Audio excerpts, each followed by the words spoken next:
What is the meaning of life? What is the purpose of our existence? How should we live? These are some of the most fundamental questions that have been pondered by philosophers throughout history. And yet, despite their countless hours of contemplation, there is still no one answer that can satisfy everyone. However, one philosopher who came up with an interesting take on these questions was Niccolo Machiavelli, a 16th-century Italian philosopher, best known for his political treatise, The Prince. But did you know that Machiavelli also wrote a book called The Discourses, which laid out his philosophy on a wide range of topics, from politics and morality to religion and education? And it's in this book that we find some of his deepest and most thought-provoking insights. So here are 8 of Machiavelli's deep words that will make you question everything you think you know about life. Welcome to our channel, the place where future billionaires come to get inspired. Number 1. A man who goes over to the opposite side never gives up being a traitor. This quote highlights the fact that those who betray others for personal gain never truly change their spots. Once a person has shown that they are capable of betraying others,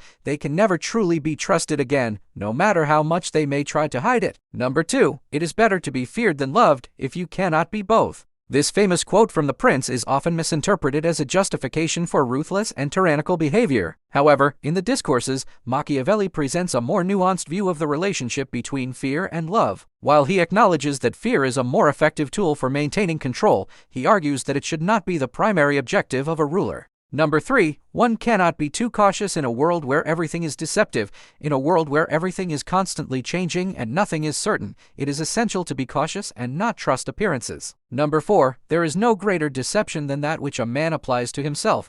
This quote suggests that self-deception is perhaps the most common and most harmful form of deception. It is easy to fall into the trap of believing our own lies, especially when they are used to protect our ego or justify our actions. Number 5. By necessity, it follows that a man who wants to make a good judgment must have a good standard to go by. This quote emphasizes the importance of having a strong moral compass and the dangers of basing our decisions on anything else. When we abandon our principles and allow ourselves to be swayed by external factors such as peer pressure or media influence, we lose the ability to make sound judgments. Number 6. For a prince to have no other aim in life than that of not being a bad prince, he can very easily acquire this reputation and will be considered as a good prince. This quote suggests that it is often easier to avoid making mistakes and appearing bad than it is to strive for greatness and actually do good. In other words, sometimes it is easier to be mediocre than to be outstanding. Number 7. A republic ought to be ruled by those whose interest is the good of the republic. This quote highlights the importance of having leaders who are dedicated to serving the common good rather than pursuing their own self-interest. When leaders are driven by selfish motives, they lose sight of the needs of the people they are supposed to be serving and abuse their power for personal gain. Number 8. All men desire to be praised, but no two men